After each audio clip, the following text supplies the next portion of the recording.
Hello students, today we are going to solve some questions related to physical mapping of genes. So सबसे पहले हमें question given है, ये हमें 6 bands given है पॉलीटीन क्रोमोसोम्स ऑफ ड्रोसोफिला के और ये दिसंबर 2011 का क्वेश्चन हम सॉल्व कर रहे हैं.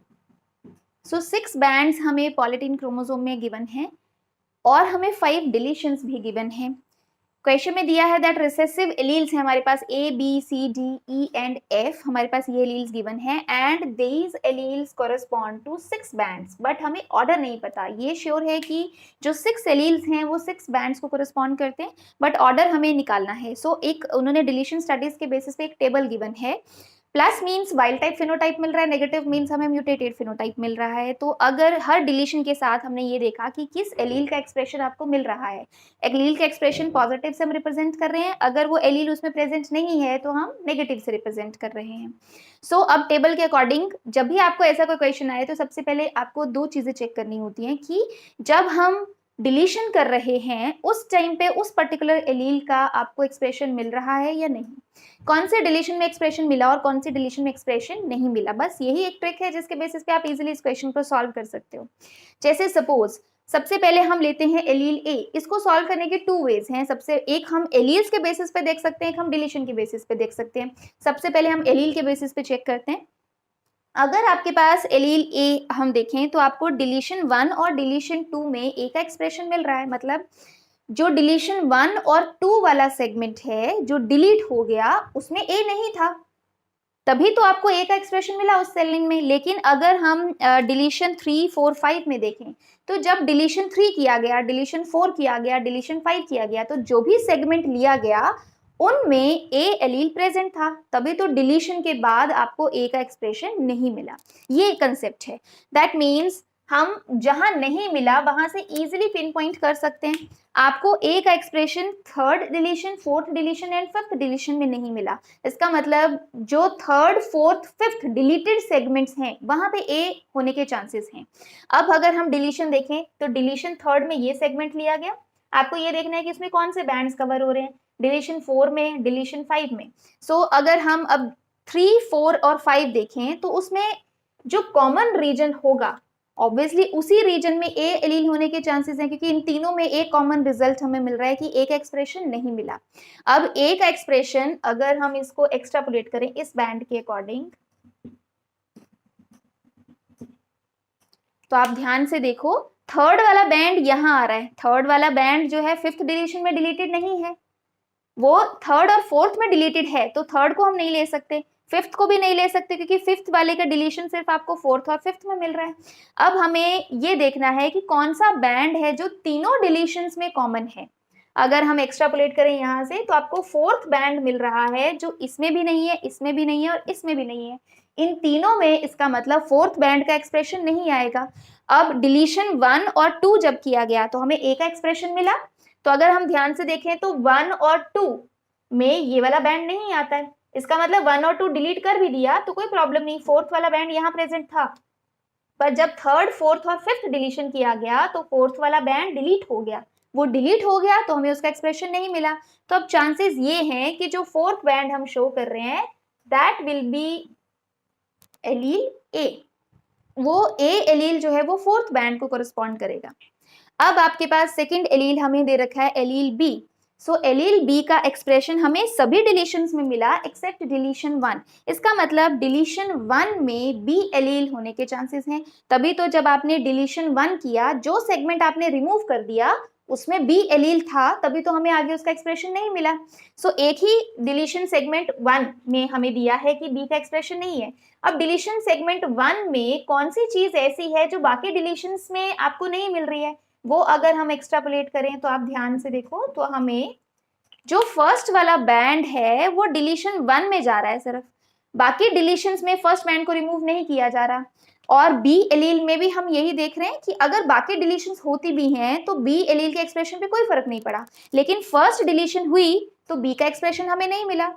फर्स्ट डिलीशन में सिर्फ यही चीज है फर्स्ट बैंड. तो that means first band delete हो जाएगा अगर डिलीशन 1 कैरी किया जाएगा. दैट मीन्स फर्स्ट बैंड के लिए हम कौन सा एलील असाइन कर सकते हैं, B. B allele will correspond to first band. अब आपके पास बी हमने कवर कर लिया. सी एलील, सी एलील को ध्यान से देखें तो आपको डिलीशन 1 में भी उसका एक्सप्रेशन नहीं मिला, 2 में भी नहीं और 3 में भी नहीं। फर्स्ट 3 डिलीशंस अगर होती हैं तो सी का एक्सप्रेशन नहीं मिलता है, लेकिन फोर्थ और फिफ्थ डिलीशन होती है तो सी का एक्सप्रेशन मिलता है। इसका मतलब फोर्थ और फिफ्थ डिलीटेड सेगमेंट में सी नहीं है। सी कहाँ प्रेजेंट था? डिलीशन 1, 2 और 3 में। अब हमें कॉमन रीजन देखना है, डिलीशन 1, डिलीशन 2, डिलीशन 3। अगर हम इसको देखते हैं तो आपके पास एक्स्ट्रापोलेट अगर हम करें,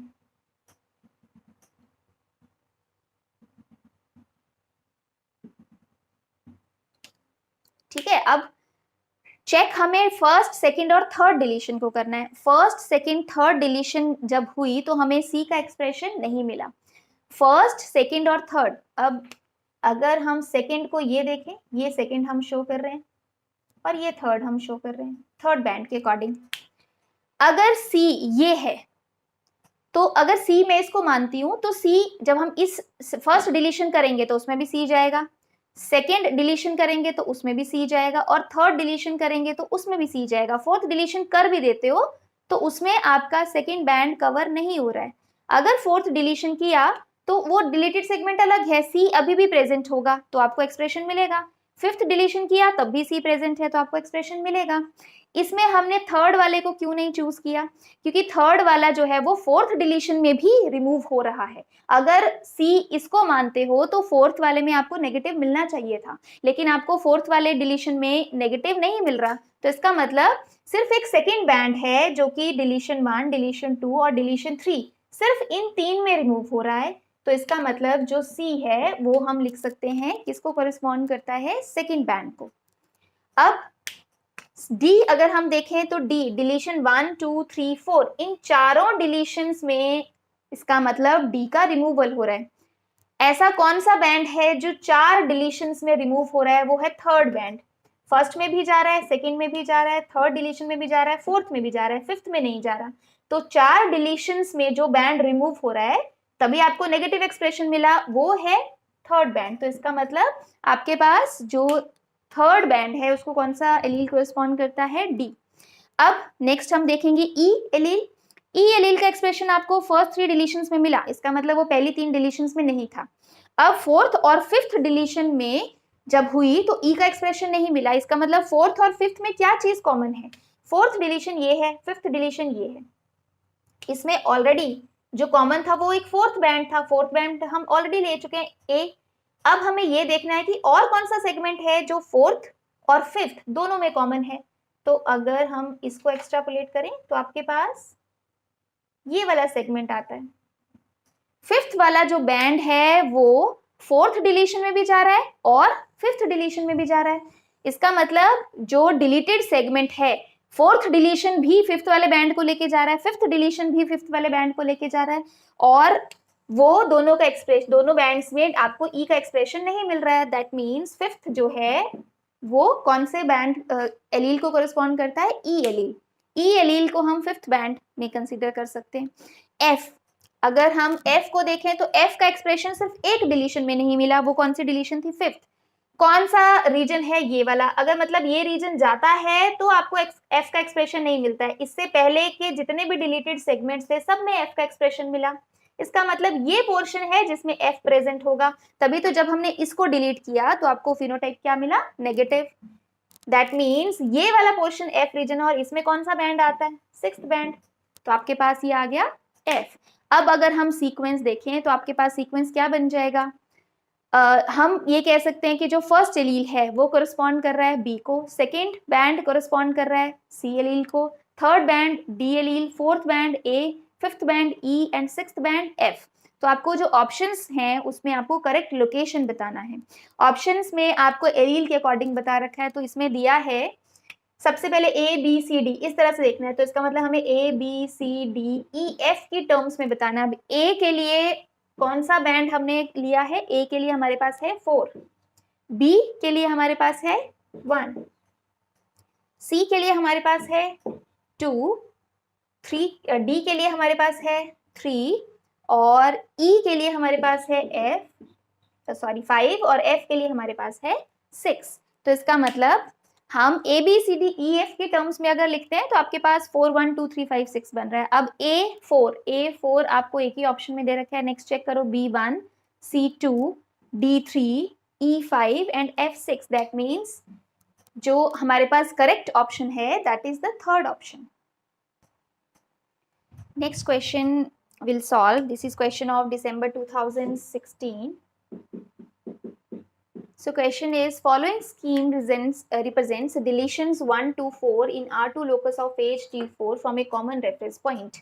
एक common reference point के according 4 deletions हमें दे रखा है and these bars they represent extent of deletion. इसका मतलब first deleted segment सबसे छोटा है, उसके second वाला उससे थोड़ा बड़ा, third वाला उससे बड़ा और fourth वाला सबसे बड़ा हमें दिया है। ऑब्वियसली इसमें जो एलील्स हैं या जीन्स हैं जिनको वो लेके जा रहा है वो कम होंगे, डिलीशन 2 में उससे ज़्यादा होंगे, डिलीशन 3 में उससे ज़्यादा, डिलीशन 4 में सबसे ज़्यादा। सो अब हमें एक टेबल भी दे रखा है, 4 point mutations A to D, 4 mutations हैं, they are tested against 4 deletions for their ability. अगर वो प्रोड्यूस कर सकता है रिकॉम्बिनेंट्स तो पॉजिटिव, इनएबिलिटी है to give negative, to give wild type or to positive recombinants. हमें रिकॉम्बिनेंट्स मिलेंगे या नहीं उसकी एबिलिटी को हमने पॉजिटिव या नेगेटिव से रिप्रेजेंट कर दिया। तो ऑब्वियसली अगर वो प्रेजेंट होगा तो वो रिकॉम्बिनेंट्स दे पाएगा तो पॉजिटिव मिलेगा, अगर वो एलील या जो म्यूटेशन है वो प्रेजेंट ही नहीं होगा तो आपको वो रिकॉम्बिनेंट नहीं मिलेगा। These results are summarised below, आपको ये समराइज्ड रिजल्ट्स मिले हैं कि डिलीशन 1 में हमें ए का एबिलिटी मिला पॉजिटिव, बी का भी मिला, सी का मिला, डी का मिला, सेकेंड में हमें डी का नहीं मिला, थर्ड में हमें बी और डी नहीं मिला, फोर्थ में हमें ए बी डी, इस तरह से रिजल्ट्स दे रखे हैं आपको। अब हमें इन रिजल्ट्स के बेस पे ऑर्डर प्रिडिक्ट करना है, पॉइंट म्यूटेशंस का ऑर्डर क्या है इन डिलीशन सेगमेंट्स पे। तो अगेन जैसे हमने पहले क्वेश्चन में कहा हमारे पास 2 मेथड है, या तो हम एलील के बेसिस पे चेक करेंगे, म्यूटेशंस यहाँ कह सकते हैं, या फिर हम डिलीशंस के बेसिस पे चेक करेंगे। अगर हम सबसे पहले एलील के बेसिस पे चेक करें तो आपके पास ए एलील अगर हम देखें तो ए एलील जो है वो फर्स्ट डिलीशन में आपको रिकॉम्बिनेंट मिला, इसका मतलब फर्स्ट डिलीटेड सेगमेंट में ए नहीं है, सेकेंड में भी मिला, थर्ड में मिला, इसका मतलब जो पहली 3 डिलीशंस हैं उसमें आपके पास ए नहीं गया, डिलीटेड सेगमेंट में वो प्रेजेंट नहीं है। लेकिन जब फोर्थ डिलीशन किया तो ए का हमें नेगेटिव मिला, इसका मतलब उसकी इनएबिलिटी मिली, इसका मतलब रिकॉम्बिनेंट्स नहीं बना पाया। क्यों नहीं बना पाया? क्योंकि ए जो है वो फोर्थ डिलीटेड सेगमेंट में प्रेजेंट था। तो अब हम ध्यान से देखें तो फर्स्ट सेकेंड थर्ड में ए नहीं है, इसका मतलब अगर हम इसको एक्स्ट्रापोलेट करें तो आपके पास थर्ड डिलीशन यहाँ तक है, थर्ड के बाद वाला जो सेगमेंट है चांसेस है कि उसमें क्या प्रेजेंट है ए, क्योंकि जब तक आप फर्स्ट डिलीशन किया, सेकंड डिलीशन किया, थर्ड डिलीशन किया, ए को कोई फर्क नहीं पड़ा, तो इसलिए ए का एक्सप्रेशन आपको मिल रहा था, ए का रिकॉम्बिनेंट्स मिल रहे थे। लेकिन जैसे ही फोर्थ डिलीशन किया हमें ए का रिकॉम्बिनेंट्स नहीं मिले, इसका मतलब फोर्थ डिलीशन का जो सेगमेंट है उसमें ए प्रेजेंट है, पर ऐसे रीजन में होगा जो पहले 3 डिलीशन के साथ कॉमन ना हो। अब आपके पास ए एलील के अकॉर्डिंग हम ये एज्यूम कर लेते हैं कि ए यहाँ प्रेजेंट है। देन बी, अगर बी एलील देखें तो डिलीशन 1 और 2 में बी के रिकॉम्बिनेंट्स पे कोई फर्क नहीं पड़ा, लेकिन बी पे इफेक्ट कब हुआ? जब थर्ड डिलीशन हुआ और फोर्थ डिलीशन हुआ। तो अब हमें ये देखना है कि थर्ड और फोर्थ में कौन सा रीजन है जो कॉमन है। थर्ड में बी गया और फोर्थ में, इसका मतलब फर्स्ट और 2 का सेगमेंट जहां तक है वहां तक बी नहीं होगा, क्योंकि फर्स्ट और 2 में तो आपको फर्स्ट और सेकंड डिलीशन में तो आपको बी का रिकॉम्बिनेंट्स मिल रहे हैं, इसका मतलब जहां तक सेकंड डिलीशन है उधर तक बी नहीं है, लेकिन थर्ड डिलीशन में भी बी गया और फोर्थ में भी गया, इसका मतलब चांसेस हैं कि ये वाले रीजन में क्या प्रेजेंट है? बी। अब सी को अगर हम देखें, सी एलील, तो सी एलील का आपको किसी भी केस में हम कहेंगे डिलीशन, उसका रिकॉम्बिनेंट्स आपको नेगेटिव नहीं मिल रहा। तो अभी के लिए हम ये ज्यूम करते हैं कि इन 4 डिलीटेड सेगमेंट्स में सी नहीं है, तो सी को अभी हमने साइड में लिख लिया है, ठीक है। अब आपके पास आता है डी। डी, हमें फर्स्ट डिलीटेड सेगमेंट में तो डी का रिकॉम्बिनेंट्स मिले, लेकिन बाकी किसी भी डिलीशन में हमें डी का रिकॉम्बिनेंट्स नहीं मिले, इसका मतलब ये तो श्योर है कि जो डी है वो फर्स्ट सेगमेंट के बाद में प्रेजेंट है, क्योंकि फर्स्ट डिलीट कर भी दिया तो डी का आपको रिकॉम्बिनेंट्स मिल रहे हैं, इसका मतलब फर्स्ट डिलीटेड सेगमेंट में डी नहीं है। अब इस फर्स्ट के बाद जितना भी आगे है आपके पास सेकंड में भी गया, थर्ड में भी गया, फोर्थ में भी गया, सारे डिलीशंस में ये रीजन कॉमन है, तो चांसेस हैं कि डी यहाँ प्रेजेंट होगा, कि जब आपने सेकेंड डिलीशन किया तो भी डी का नहीं मिला, थर्ड किया तब भी नहीं, फोर्थ किया तब भी नहीं। अब अगर हम इसके अकॉर्डिंग देखें, रिजल्ट्स के अकॉर्डिंग आपके पास ये आ गया, तो इसका मतलब फर्स्ट डिलीटेड सेगमेंट में कोई भी एलील प्रेजेंट नहीं है, कोई भी पॉइंट म्यूटेशन नहीं है। जो सेकेंड डिलीटेड सेगमेंट है उसमें डी वाला म्यूटेशन आपको मिला। इसी रीजन को अगर हम देखें थर्ड में भी मिला, फोर्थ में मिला, तो सबसे पहला पॉइंट म्यूटेशन का ऑर्डर के अगर देखें तो आपके पास सबसे पहला क्या आ गया, डी। डी के बाद कौन सा रीजन होना चाहिए, बी। बी के बाद कौन सा रीजन है, ए। और उसके बाद हमें अब, क्योंकि सेगमेंट में आपको रिजल्ट्स में तो इतना ही दे रखा है, पर हमें इतना श्योर है कि सी इसके बाद है, क्योंकि सी का रिकॉम्बिनेंट्स आपको चारों डिलीशंस में मिले, इसका मतलब वो इन रीजन्स में सी प्रेजेंट नहीं है, तो सी हम उसके बाद रखेंगे। तो आपके पास जो ऑर्डर है वो ये बन जाएगा D B A C, given in the second option. ये हमने जो एनालाइज किया वो हमने किस बेसिस पे किया, कि आपके पास एलील के बेसिस पे, कि आपने एलील चेक किया या पॉइंट म्यूटेशन चेक किया कि डिलीशंस के अकॉर्डिंग वो कैसे वेरी कर रहा है। दूसरा मेथड हम ये भी ले सकते हैं कि हम डिलीशंस के बेसिस पे चेक करें। देखो, अगर हम डिलीशन 1 चेक करें तो इसका मतलब डिलीशन 1 अगर करते भी हो तो ए बी सी डी चारों पॉइंट म्यूटेशन के रिकॉम्बिनेंट्स हमें मिले, तो इससे हमें क्या पता चला कि डिलीटेड जो डिलीशन 1 सेगमेंट है उसमें A B C D present नहीं है। नहीं प्रेजेंट है तभी तो आपको रिकॉम्बिनेंट्स मिल रहे हैं। एक हमें चीज पता चली डिलीशन 1 से। डिलीशन 2 को अगर हम देखें, डिलीशन 2 में आपको ए का भी मिला, बी का भी मिला, सी का मिला, लेकिन डी का नहीं मिला। इसका मतलब अगर हम डिलीशन 2 देखें तो इसमें आपको किसका रिकॉम्बिनेंट्स नहीं मिल रहे हैं, वो है डी, सिर्फ ये, बाकी 3 के मिल रहे हैं। इसका मतलब चांसेस हैं कि सेकेंड वाले सेगमेंट में जो फर्स्ट के बाद वाला रह गया उसमें क्या प्रेजेंट होना चाहिए, डी। अगर हम डिलीशन 3 देखें तो अब आपके पास उसमें ए और सी का एक्सप्रेशन हमें मिल रहा है, रिकॉम्बिनेंट्स मिल रहे हैं, लेकिन आपको डी और बी का नहीं मिल रहा, तो डी तो हम ऑलरेडी देख चुके हैं। अब आपके पास सेकंड और क्या आया, पहली डिलीशन सेकंड डिलीशन हुई तो डी उसमें निकल गया, डी तो अब इसमें होगा क्योंकि कॉमन है। अब आपके पास नेक्स्ट कौन सा पॉइंट म्यूटेशन है जो नया आया डिलीशन थर्ड में, वो था बी, तो इसका मतलब डिलीशन थर्ड का जो सेगमेंट आगे वाला है उसमें चांसेस हैं क्या प्रेजेंट होगा, बी। अगर हम डिलीशन 4 देखें तो उसमें सी का तो मिला लेकिन ए बी डी तीनों का नहीं मिला, डी और बी हम पहले ही कवर कर चुके हैं, लास्ट क्या बच गया आपके पास ए, तो इसका मतलब चांसेस है कि आगे क्या होगा, ए। तो हम जो रिजल्ट है दोनों केसेस में वे से हम सॉल्व कर सकते हैं क्वेश्चन। आप चाहो तो एक एलील को कंसीडर करो कि वो कौन सी जगह पे नहीं मिल रहा है, तो इसका मतलब वो डिलीटेड सेगमेंट में वहां उसका रिजल्ट क्यों नहीं मिल रहा है, क्योंकि वो डिलीशन में चला गया। दूसरा वे ये होता है कि आप डिलीशन का चेक करो कि डिलीशन में किस किस का आपको मिल रहा है रिजल्ट, जिसका मिल रहा होगा इसका मतलब वो डिलीटेड सेगमेंट में नहीं है। तो चाहे आप एलील के बेसिस पे चेक करो चाहे आप डिलीशंस के बेसिस पे चेक करो, हमारे पास ऑर्डर यही बनेगा D B A C, that means the correct option is second. So next question is from June 2018 exam. Question is locations of 5 overlapping deletions have been mapped to a Drosophila chromosome. हमें ये map दिया है जिसमें deletion 5 show किया है, तो ये reason जो है बेसिकली वो डिलीटेड रीजन है।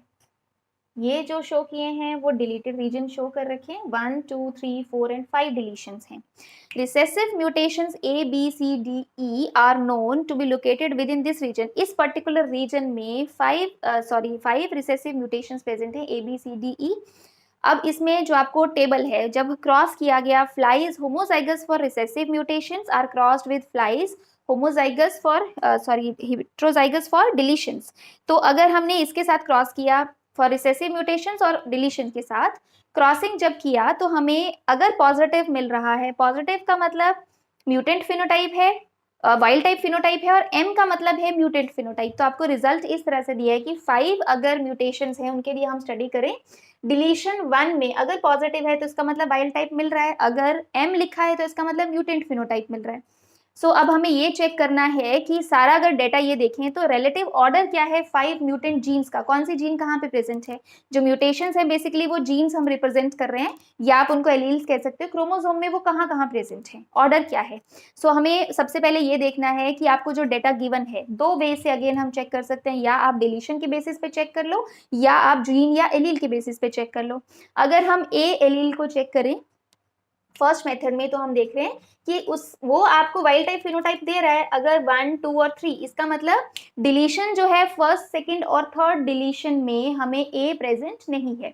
जो डिलीशन आपको म्यूटेंट फिनोटाइप दे रही है, इसका मतलब वहां से वो सेगमेंट डिलीटेड है। तो ए जीन जो है वो डिलीट कहाँ पे हुआ है, 4th में और 5th डिलीशन में। इसका मतलब 4th और 5th, 4th ये है, 5th ये है। हम चांसेस ये हैं कि वहां पे आपका जो ए सेगमेंट है वो प्रेजेंट है। अभी हमें सिर्फ इतना पता चल रहा है कि जो 4th डिलीशन है और 5th डिलीशन, अब 4th में भी इसका मतलब वो डिलीट होना चाहिए और 5th में भी। कौन सा रीजन है जो कॉमन है, देखा जाए तो ये वाला रीजन कॉमन है, वो 4th में भी प्रेजेंट है, वो 5th में प्रेजेंट है। तो अभी के लिए हम ये ज्यूम कर लेते हैं कि यहाँ इतने रीजन में क्या प्रेजेंट हो सकता है, ए। इसके बाद हम सॉर्ट आउट करेंगे कोई और हमें मिलता है। तो अभी के रिजल्ट के अकॉर्डिंग तो वो 4th डिलीशन में भी है, 5th में भी है। इसका मतलब 4th और 5th का कॉमन रीजन यही है। तो यहाँ क्या प्रेजेंट हो सकता है, ए। अब अगर हम बी एलील को चेक करें, बी जीन को, तो उसका डिलीशन 1 में हमें म्यूटेंट फिनोटाइप मिला, लेकिन बाकी डिलीशन से उसको कोई फर्क नहीं पड़ा। इसका मतलब फर्स्ट डिलीशन में बी एलील या बी जीन जो है वो रिमूव हो गया। फर्स्ट डिलीशन का सिर्फ यही पोर्शन है जो कि अलग है। अगर हम इस पोर्शन में बी को लेते हैं तो वो सेकेंड डिलीशन में भी जाना चाहिए था, पर सेकेंड के केस में आपको उसका वाइल्ड टाइप फिनोटाइप मिल रहा है। इसका मतलब ये रीजन जो है वो रिप्रेजेंट कर रहा है बी, क्योंकि सिर्फ यही रीजन है जो कि डिलीशन 1 में स्पेशल है, जो बाकी डिलीशंस में आपको नहीं मिल रहा है, सिर्फ ये रीजन। तो इसका मतलब ये क्या रिप्रेजेंट कर रहा है, बी जीन को या बी एलील को, क्योंकि आपको सिर्फ फर्स्ट डिलीशन में इसका मिला, यहाँ पे आपको 4th एंड 5th में मिला। अब सी एलील, सी जीन, वो आपको म्यूटेटेड फिनोटाइप मिलता है फर्स्ट और सेकंड में। इसका मतलब फर्स्ट और सेकंड डिलीशन में सी रीजन या सी जीन प्रेजेंट हो सकता है। फर्स्ट और सेकंड में जो कॉमन है वो ये वाला रीजन है, इतना पोर्शन, ये पोर्शन हम कह सकते हैं फर्स्ट और सेकंड में कॉमन है। तो इसका मतलब चांसेस हैं कि सी जीन जो है वो यहाँ प्रेजेंट है, क्योंकि इस फर्स्ट और सेकंड में ही आपको क्या मिल रहा है, म्यूटेंट फिनोटाइप। अब डी एलील को अगर हम चेक करें तो वो फर्स्ट, सेकंड और थर्ड तीनों में हमें म्यूटेंट दे रहा है। इसका मतलब कॉमन, कौन सा कॉमन पोर्शन है जो डिलीशन फर्स्ट, सेकंड और थर्ड में है, वो ये वाला पोर्शन है। फर्स्ट, सेकंड, थर्ड में जो कॉमन है, this is for D gene और डी एलील। ठीक है, अब आपके पास ई जो है फर्स्ट और सेकंड डिलीशन में कोई फर्क नहीं पड़ता, लेकिन थर्ड, फोर्थ और फिफ्थ डिलीशन में ये म्यूटेंट देता है। इसका मतलब थर्ड, फोर्थ और फिफ्थ में हमें चेक करना है कॉमन कौन सा है। थर्ड डिलीशन ये है, फोर्थ, फिफ्थ, तो ये वाला रीजन अगर हम देखें तो वो कॉमन है किसमें, थर्ड, फोर्थ और फिफ्थ डिलीशन में ये। ठीक है, अब हमें ये क्लियर था कि इन दोनों रीजन में से किसी एक में ए प्रेजेंट है। तो अब ये क्लियर है कि ये वाला जो रीजन है वो ए नहीं है, ये वाला रीजन हमें क्या मिल रहा है, ई। इसका मतलब ये रीजन ई, तो ये लास्ट वाले रीजन को हम ए कह सकते हैं, क्योंकि ए यहाँ भी हो सकता था, यहाँ भी हो सकता था, पर अब ये श्योर है कि यहाँ ई है, तो दैट मीन्स यहाँ क्या प्रेजेंट है, ए। तो आपके पास इसके अकॉर्डिंग जो ऑर्डर बन रहा है वो क्या है, B C D E and A. B C D E and A given in the first option. ये हमने चेक किया on the basis of allele, ऐसे ही आप चेक कर सकते हो on the basis of deletion. So अगर हम डिलीशन के अकॉर्डिंग देखें, डिलीशन 1 जो है उसमें आपको क्या मिल रहा है कि ए जीन पे कोई फर्क नहीं पड़ा, ना ही ई जीन पे कोई फर्क पड़ा, लेकिन जब डिलीशन 1 किया तो बी, सी और डी तीनों का म्यूटेंट मिला। इसका मतलब डिलीशन 1 में ये 3 जीन्स रिमूव हो गए, ये श्योर है। अगर डिलीशन 1 में ये 3 जीन रिमूव हो रहे हैं तो हम ये लिख सकते हैं ये जो डिलीशन 1 है इस सेगमेंट में क्या प्रेजेंट है, बी, सी और डी। पर इससे हमें ये नहीं पता चलता कि ऑर्डर कौन सा है, वो बी सी डी भी हो सकता है, वो सी डी ए भी हो सकता है, वो ए सी डी भी हो सकता है, sorry B C D D C B भी हो सकता है, सी डी बी भी हो सकता है, सी बी डी भी हो सकता है, ऑर्डर तो कुछ भी हो सकता है। सिर्फ हमें इतना पता है कि इस सेगमेंट में कौन से 3 जीन्स प्रेजेंट है, बी सी डी। अब हम डिलीशन 2 चेक करेंगे। डिलीशन 2 में ना तो ए को फर्क पड़ा, ना ही बी को, ना ही ई को। जो म्यूटेटेड फिनोटाइप हमें मिला वो किसका मिला, सी और डी। तो इसका मतलब डिलीशन 2 वाला जो सेगमेंट है उसमें सी और डी प्रेजेंट है। अब डिलीशन 2 वाले में सी और डी प्रेजेंट है, तो देखा जाए यही रीजन कॉमन है इसके साथ। तो अब एक बात कंफर्म हो गया कि ये वाला जो रीजन है यहां से लेके यहां तक ओवरलैपिंग रीजन, ये श्योर है कि इसमें सी और डी प्रेजेंट है। अब सेकेंड डिलीशन ये कंफर्म करता है कि जो बी एलील है, जीन है, वो सिर्फ इस रीजन में प्रेजेंट है। ऐसा क्यों है, क्योंकि सी और डी सिर्फ इस रीजन का ये ओवरलैपिंग रीजन है। डिलीशन 1 भी कंफर्म कर रहा है कि इस रीजन में सी डी हो सकता है, पर हमें डाउट था कि बी भी इस तरफ हो सकता है। अगर बी इस तरफ होता तो बी का एक्सप्रेशन म्यूटेंट आपको डिलीशन 2 में भी मिलना चाहिए था, पर बी को कोई फर्क नहीं पड़ा डिलीशन 2 में। दैट मीन्स डिलीशन 2 में यही पोर्शन है जो 1 से डिफरेंट है। ये श्योर हो गया अब कि यहाँ पे श्योर बी प्रेजेंट है। अब हमें ये आइडिया है कि इस रीजन में सी और डी प्रेजेंट है, पर सी पहले है या डी पहले है वो भी हमें श्योर नहीं है। देन अब हम डिलीशन थर्ड देखेंगे। डिलीशन थर्ड में अगर हम देखें तो ए बी सी को कोई फर्क नहीं, सिर्फ किसको फर्क पड़ा, डी और ई को। इसका मतलब डिलीशन 3 में डी और ई प्रेजेंट होने के चांसेस हैं। डिलीशन 3 ये है। अब इसमें कौन सा रीजन जो है वो 2 के साथ ओवरलैपिंग है, ये वाला रीजन तो है नहीं, ये वाला ओवरलैपिंग है। तो श्योर है जहां पे आपको 2 रिजल्ट मिल रहे हैं तो श्योर है कि यहाँ डी होना चाहिए, क्योंकि अगर इसमें हम सी रखते तो सी आपको म्यूटेंट फिनोटाइप देता डिलीशन 1 में, डिलीशन 2 में, डिलीशन 3 में, बट सी का हमें 3 में कोई म्यूटेंट फिनोटाइप नहीं मिला, पर डी का मिला। इसका मतलब ये श्योर है कि यहाँ पे डी होगा, यहाँ सी। अब हम कंफर्म कह सकते हैं, जब आपने 4 डिलीशन, सपोज 3 डिलीशन स्टडी कर लिया, 3 डिलीशन के बेसिस पे अब हम क्लियर हैं कि यहाँ बी होगा, यहाँ सी होगा, यहाँ डी होगा। अब next fourth deletion. Fourth deletion ये कहता है कि सिर्फ किसको फर्क पड़ा, ए जीन को और ई को। अब आपके पास बी सी डी तो हम ऑलरेडी असाइन कर चुके हैं, सिर्फ आपके पास क्या बचा, ए और ई। हमने उसके बेसिस पे देखना है। फोर्थ डिलीशन और फिफ्थ डिलीशन दोनों में ही आपको ए का म्यूटेंट भी मिलता है और ई का म्यूटेंट भी मिलता है। तो इसका मतलब ये हमें जस्ट ये कंफर्म करता है कि फोर्थ और फिफ्थ डिलीशन में आपके पास ई और ए प्रेजेंट है।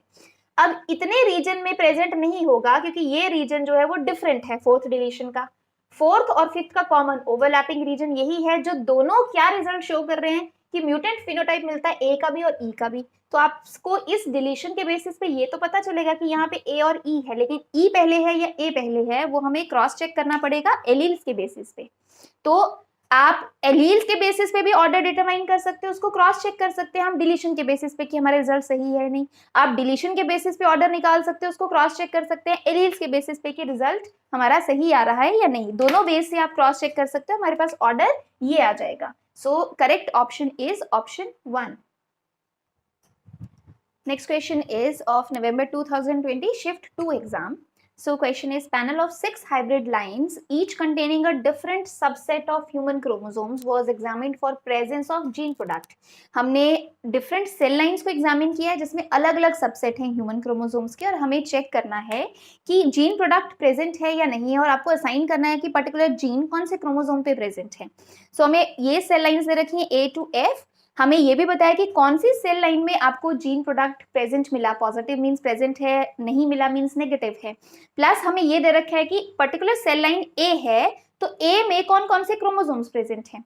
जिस क्रोमोसोम, ये क्रोमोसोम शो किया, 1 क्रोमोसोम के आगे पॉजिटिव है मींस 1 क्रोमोसोम प्रेजेंट है, सेकंड प्रेजेंट है, थर्ड, इस तरह से आपको डेटा दिया है। So question is the gene which codes for given gene product, जिसको हम चेक कर रहे हैं, जिसको आपने कहा कि जीन प्रोडक्ट प्रेजेंट है, that is located on which chromosome. 4 options आपको गिवन है। अब ऐसे क्वेश्चंस में बहुत ईजी होता है चेक करना, वेरी वेरी ईजी। इसमें क्या करना है, सिंपली हमें पहले ये देखना है कि जीन प्रोडक्ट जिसको हम चेक कर रहे हैं वो कौन सी सेल लाइन्स में प्रेजेंट है। अब आप पिन पॉइंट कर सकते हो कि आपके पास ए और बी में आपको एक्सप्रेशन मिल रहा है और एफ में, दैट मीन्स जिसमें जीन प्रोडक्ट मिला ही नहीं उसमें तो हमें क्रोमोसोम चेक करना ही नहीं है, क्योंकि जहां पे प्रोडक्ट मिलेगा वहीं चांसेस हैं कि क्रोमोसोम प्रेजेंट होगा। तो आपके पास ए, बी और एफ 3 सेल लाइन्स हैं जो टारगेट हैं, बाकी डेटा जस्ट आपको कंफ्यूज करने के लिए दिया गया है। अब हमारे पास सेल लाइन अगर हम ए लिखते हैं, एक्सप्रेशन और हमें किस में मिला, बी में, और थर्ड हमें किस में मिला, एफ में। ये श्योर है कि आपके पास 3 सेल लाइंस बन गई, ए, बी एंड एफ। जस्ट हमें इनका डाटा देखना है। अब सेल लाइन ए में आप चेक करो हमें कौन कौन से क्रोमोसोम्स दिए हैं, 1 2 3 4, 1 2 3 4, सिर्फ ये 4 क्रोमोसोम्स प्रेजेंट हैं सेल लाइन ए में, बाकी क्रोमोसोम्स तो है ही नहीं। इसका मतलब हमें 4 से मतलब है, आपने एनालाइज कर लिया, 4 क्रोमोसोम्स प्रेजेंट हैं। बी सेल लाइन में चेक करो, जिसमें एक्सप्रेशन मिला उसमें फर्स्ट और सेकेंड नहीं है, कहां से प्रेजेंट है, थर्ड से। थर्ड प्रेजेंट है, fourth, fifth, sixth and seventh. Seventh यहां तक क्रोमोसोम्स प्रेजेंट हैं, ये वाले क्रोमोसोम्स हैं, तो हमने वो लिख लिया। अब आपके पास एफ सेल लाइन में अगर हम देखें तो आपके पास 1 एंड 2 प्रेजेंट है, उसके बाद थर्ड नहीं है, उसके बाद कौन सा है, फोर्थ, ये 1 एंड 2 प्रेजेंट है, थर्ड नहीं है, फोर्थ, फिफ्थ एंड सिक्स्थ ये प्रेजेंट है, 1 2 फोर्थ, फिफ्थ एंड सिक्स्थ। इस तरह से हम डेटा को लिख लेंगे, वो इजी हो जाता है। अदरवाइज आप यहां से भी चेक कर सकते हो, जिनमें हमें एक्सप्रेशन मिला हम सिर्फ वो सेल लाइंस देखेंगे और हमने ये देखा कौन कौन से क्रोमोसोम प्रेजेंट है। अब हमें असाइन करना है 3 सेल लाइंस में, इसका मतलब तीनों में आपको एक्सप्रेशन मिला, मतलब तीनों में वो क्रोमोसोम होना चाहिए। अब आपको सिंपली क्या चेक करना है, कौन से क्रोमोसोम्स हैं जो इन तीनों सेल लाइंस पे प्रेजेंट हैं। सो अगर हम 1 क्रोमोसोम देखें तो वो बी में नहीं है, इसका मतलब बी पे प्रेजेंट नहीं हो सकता, क्योंकि बी में अगर क्रोमोसोम ही एब्सेंट है तो जीन प्रोडक्ट कैसे मिला, इसका मतलब फर्स्ट क्रोमोसोम नहीं है। सेकंड को देखें तो सेम बी में वो एब्सेंट है। थर्ड क्रोमोसोम ए और बी सेल लाइन में है लेकिन एफ में नहीं है। फोर्थ क्रोमोसोम ए में भी है, बी में भी है, एफ में भी है, तो चांस है हमारा कि फोर्थ क्रोमोसोम हो सकता है। देन अगेन फिफ्थ क्रोमोसोम सिर्फ बी और एफ में है, सिक्स्थ क्रोमोसोम भी बी और एफ में है और सेवंथ सिर्फ बी में है। सो एक ही क्रोमोसोम है जो तीनों सेल लाइंस में प्रेजेंट है। अगर वो तीनों में प्रेजेंट है और तीनों में आपको जीन का एक्सप्रेशन मिल रहा है तो चांसेस हैं कि वो जीन कौन से क्रोमोसोम में प्रेजेंट है, क्रोमोसोम 4। सो सिंपली आप इस तरह से अरेंज करके यहाँ से पिन पॉइंट कर सकते हो कौन सा क्रोमोसोम कॉमन है जो सभी सेल लाइंस में प्रेजेंट है, वो वाली सेल लाइंस जिसमें जीन का एक्सप्रेशन मिल रहा है। आप क्रॉस चेक करने के लिए ये भी देख सकते हो कि अगर मेरे पास सी, डी और ई में हमें एक्सप्रेशन नहीं मिला तो वहां पे फोर्थ क्रोमोसोम एब्सेंट होना चाहिए। सो अगर हम सी में देखें तो फोर्थ क्रोमोसोम एब्सेंट है, डी में भी एब्सेंट है और ई में भी एब्सेंट है। मतलब जिस सेल लाइन में एक्सप्रेशन मिला वहां फोर्थ क्रोमोसोम प्रेजेंट है, जिस सेल लाइन में एक्सप्रेशन नहीं मिला वहां फोर्थ क्रोमोसोम एब्सेंट है। क्रॉस चेक करके भी आपका रिजल्ट वही आता है। That means right option is chromosome 4। So correct option is fourth option. Next question is from December 2015 exam. So question is 3 somatic hybrid cell lines, means somatic cell hybridization का question है, हमें दे रखी है X, Y and Z have been scored for presence or absence of chromosomes 1 to 8। एक तो हमने ये check किया कि उसमें क्रोमोसोम 1 to 8 में से कौन कौन से क्रोमोसोम प्रेजेंट हैं, कौन एब्सेंट हैं, and their ability to produce hypothetical gene product. 4 gene products, 4 genes के प्रोडक्ट्स हम चेक कर रहे हैं, A B C D. So all the results are given in this table. Cell lines X Y Z, chromosomes हमने 1 to 8 कर लिया और gene products भी कर लिया A B C D. Positive means expression मिल रहा है, नेगेटिव मीन्स वो प्रोडक्ट नहीं मिला, और क्रोमोसोम्स में जहां पॉजिटिव लिखा है वो क्रोमोसोम प्रेजेंट है। Based on this data choose the most appropriate option. So आपको लोकेशन बताया है कि कौन सा जीन कौन से क्रोमोसोम में प्रेजेंट है, तो कॉम्बिनेशन दे रखे हैं हमें गिवन। सो अब आपको क्या चूज करना है कि कौन सा जीन कौन से क्रोमोसोम पे प्रेजेंट है। तो जैसे हमने पहले किया मेथड, हम सेल लाइन चूज कर सकते हैं। देखो 2 वेज में हम चेक कर सकते हैं। आप सिंपली ये देख लो कि जहां जीन प्रोडक्ट का एक्सप्रेशन मिल रहा है, जैसे यहाँ पॉजिटिव है, ए जीन जो है वो पॉजिटिव है, तो हम सीधा ये चेक कर सकते हैं कि कौन से क्रोमोसोम हैं जो इस लोकेशन में आपको पॉजिटिव मिल रहे हैं। मतलब जैसे ए जीन जो है वो यहाँ पॉजिटिव, तो आपके पास फर्स्ट क्रोमोसोम में भी पॉजिटिव यहाँ मिल रहा है, फिफ्थ क्रोमोसोम में भी पॉजिटिव मिल रहा है, तो चांसेस हैं कि जो ए जीन है या तो फर्स्ट पे होगा या तो फिफ्थ पे होगा। यहाँ से हम एक आइडिया ले सकते हैं। ये देखो आपको ये सेम मिला, तो इसी की तरह पैटर्न आपको यहाँ मिल रहा है और इसी की तरह पैटर्न आपको यहाँ मिल रहा है। अब हम ये कह सकते हैं जीन ए जो है चांसेस है कि या तो फिफ्थ क्रोमोसोम पे है या तो फर्स्ट, पर साथ में प्रेजेंस के साथ हमने एब्सेंस भी देखना है, तो हमें ये क्लियर है कि जीन ए जो है वो नेगेटिव होना चाहिए। अगर हम सेल लाइन एक्स की बात कर रहे हैं, वाई और जेड में जीन प्रोडक्ट मिला तो वाई और जेड में फर्स्ट और फिफ्थ क्रोमोसोम भी मिला, लेकिन अब ये देखना है कि ए जीन हमें सेल लाइन एक्स में नहीं मिला, इसका मतलब सेल लाइन एक्स में वो क्रोमोसोम एब्सेंट होना चाहिए, बट फर्स्ट क्रोमोसोम तो एक्स में भी प्रेजेंट है। अगर जीन ए फर्स्ट क्रोमोसोम पे होता तो यहाँ भी पॉजिटिव आना चाहिए था। इससे अब आपको श्योर है क्योंकि फिफ्थ वाले में हम एब्सेंस शो कर रहे हैं, सेल लाइन एक्स में फिफ्थ क्रोमोसोम एब्सेंस है तो आपको जीन प्रोडक्ट भी नहीं मिला, सेल लाइन वाई और जेड में फिफ्थ प्रेजेंट है तो आपको जीन प्रोडक्ट भी मिला, तो जो रिजल्ट्स कंसिस्टेंट हैं वो फिफ्थ क्रोमोसोम के साथ। तो मैं कह सकती हूँ जीन ए जो है वो कौन से क्रोमोसोम में प्रेजेंट है, fifth chromosome. Then B chromosome, अगर हम जीन प्रोडक्ट अगर हम देखें तो उसका एक्सप्रेशन आपको एक्स में मिला और जेड में मिला, लेकिन वाई में नहीं मिला। अब कौन से ऐसे क्रोमोसोम्स हैं जो एक्स में प्रेजेंट है, जेड में प्रेजेंट है लेकिन वाई में एब्सेंट है? एक्स और जेड तो फर्स्ट भी है, एक्स और जेड थर्ड भी है,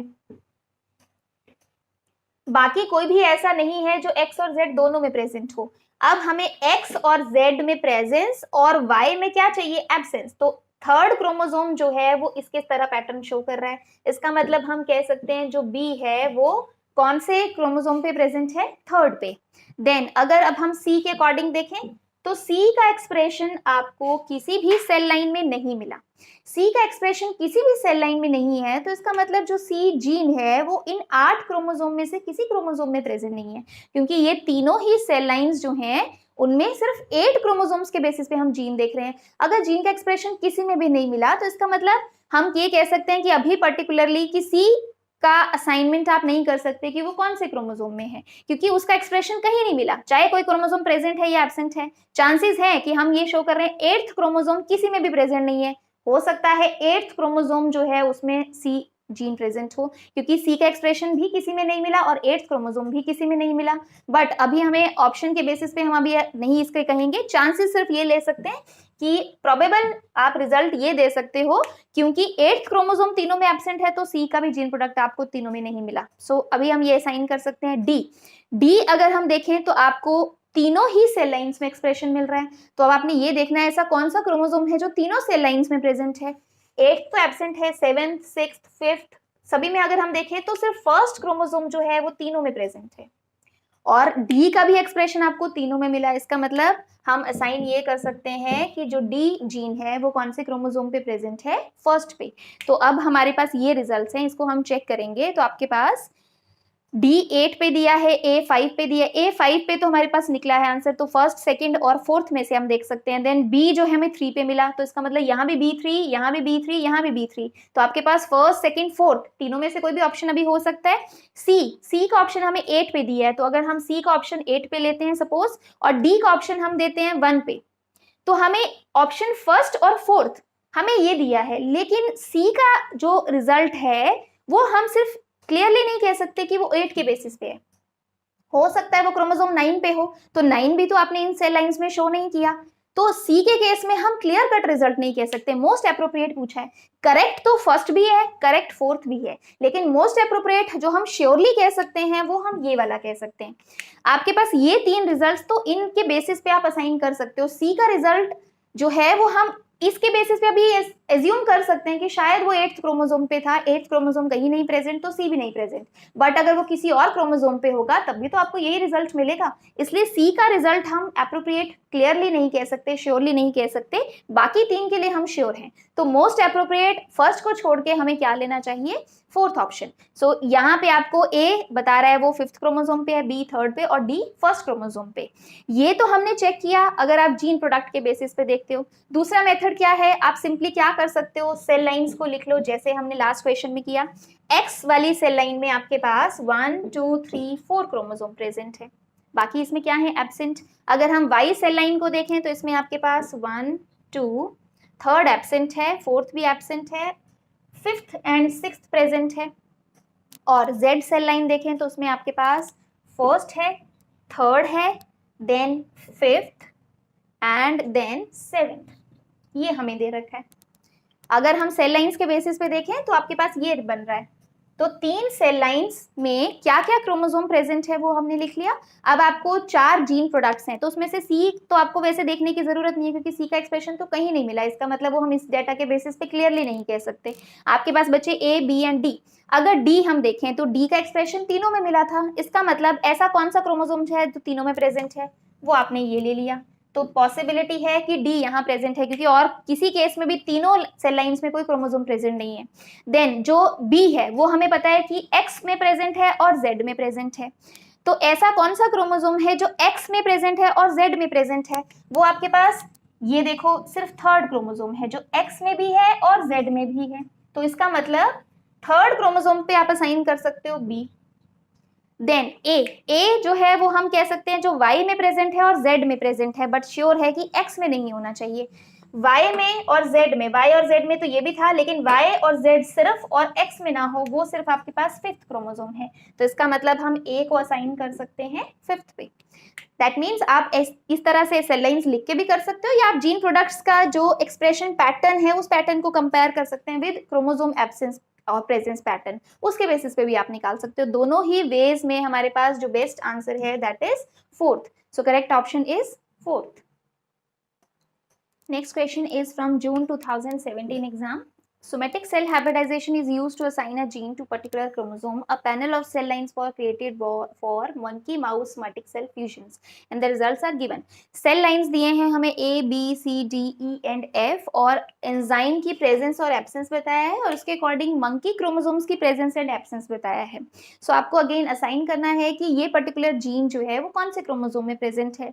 तो सिंपल वे, या तो हम इसका पैटर्न चेक कर सकते हैं विद दिस, मतलब आप ये चेक करोगे कि अगर हम देख रहे हैं कि एंजाइम जो है वो प्रेजेंट है तो कौन कौन से क्रोमोसोम सेल लाइन के अकॉर्डिंग प्रेजेंट है। दूसरा सिंपल वे हम वैसे ही कर सकते हैं कि आप पहले ये देखो कौन सी सेल लाइंस हैं जिसमें एंजाइम प्रेजेंट है। अब आपके पास कौन कौन सी सेल लाइंस हैं, एक तो A B, then D and then F. इसके बाद हमें सी और ई में वो प्रेजेंट नहीं है तो वहां पे आपको एंजाइम का एक्सप्रेशन नहीं मिलना चाहिए। अब अगर हम सेल लाइंस ए, बी, ई और एफ के अकॉर्डिंग देखें, सेल लाइन ए में अगर हम चेक करें तो आपके पास कौन कौन से क्रोमोसोम प्रेजेंट हैं उन्हें हम लिख लेंगे तो उससे आपको रिजल्ट पता चलेगा। अब इस केस में अगर चेक करो आप तो ए सेल लाइन में 1 2 3 4 5 देन 7 एंड 9 10, 1 2 3 4 5 7 9 एंड 10 ये प्रेजेंट हैं। अब सेल लाइन बी अगर हम देखें, क्योंकि जहां एंजाइम प्रेजेंट है पहले हम वही चेक कर रहे हैं, सेल लाइन बी में अगर हम देखें तो सेकंड थर्ड प्रेजेंट है, second third then fifth sixth seventh, fifth sixth seventh और उसके बाद 9 ये प्रेजेंट है। उसके बाद हम सेल लाइन डी पे आ जाते हैं। सेल लाइन डी में क्या क्या प्रेजेंट है, first second third then sixth seventh eighth ninth, 6 7 8 9 ये प्रेजेंट है। और एफ सेल लाइन एफ में अगर हम चेक करें 1 2 देन 4 5 6 7, 4 5 6 7 और उसके बाद प्रेजेंट है 9। तो जिस सेल लाइंस में हमें एंजाइम का एक्सप्रेशन मिलता है उसमें कौन कौन से क्रोमोसोम्स प्रेजेंट हैं वो हमने लिख लिया। यहाँ हम ले रहे हैं सेल लाइंस और ये हम क्या शो कर रहे हैं, क्रोमोसोम्स। अब हमें असाइन करना है। सो जो पर्टिकुलर जीन प्रोडक्ट है वो आपको इन 4 सेल लाइंस में मिला। अब इन 4 सेल लाइंस में कौन से क्रोमोसोम्स हैं जो कॉमन है, क्योंकि चारों में अगर एक्सप्रेशन मिला तो इसका मतलब चारों में वो क्रोमोसोम प्रेजेंट होना चाहिए। तो जहां पे आपको गैप्स दिख रहे हैं इसका मतलब वहां वो क्रोमोसोम प्रेजेंट नहीं है, तो वो पर्टिकुलर क्रोमोसोम को तो हमें नहीं लेना है। जैसे फर्स्ट क्रोमोसोम 3 सेल लाइंस में है, सेकंड क्रोमोसोम चारों सेल लाइंस में प्रेजेंट है तो ऑप्शन हमारा सेकंड हो सकता है। थर्ड क्रोमोसोम अगेन 3 में ही प्रेजेंट है, फोर्थ भी 2 ही में प्रेजेंट है, फिफ्थ भी नहीं है, सिक्स्थ भी नहीं है, सेवेंथ भी देखा जाए तो चारों सेल लाइंस में प्रेजेंट है। उसके बाद 8th को छोड़ दें तो 9th जो है वो भी 4 सेल लाइंस में प्रेजेंट है। तो अब आपके पास पॉसिबिलिटी, क्योंकि अब हमें ये तो क्लियर हो गया कि इन 3 क्रोमोसोम्स में पॉसिबिलिटी है उस पर्टिकुलर जीन प्रेजेंट होने की, क्योंकि उसका एंजाइम का एक्सप्रेशन आपको इन 4 सेल लाइंस में मिल रहा है और इन 4 सेल लाइंस में ही सेकेंड, सेवेंथ और 9th क्रोमोसोम प्रेजेंट है। तो इसका मतलब जीन कहाँ असाइन कर सकते हैं हम, जीन के चांसेस क्या है, या तो वो क्रोमोसोम 2 पे प्रेजेंट है, 7 पे प्रेजेंट है या 9 पे प्रेजेंट है। तो अब हम ऑप्शन चेक करेंगे तो ऑप्शन में आपको सिर्फ जो हमारी पॉसिबिलिटीज हैं उसमें से सिर्फ क्रोमोसोम 7 दे रखा है। 10 पे तो फॉर श्योर नहीं है क्योंकि 10 तो सिर्फ ए सेल लाइन में प्रेजेंट है, फर्स्ट भी नहीं है क्योंकि फर्स्ट बी में एब्सेंट है, फिफ्थ भी नहीं है क्योंकि फिफ्थ डी में एब्सेंट है। तो इसका मतलब आपके पास जो पॉसिबिलिटी बनी वो सेकेंड, सेवेंथ और 9th की है। तो इसका मतलब यहां में से मोस्ट एप्रोप्रिएट हम कौन सा लेंगे, chromosome 7। So the correct option for this question is second option.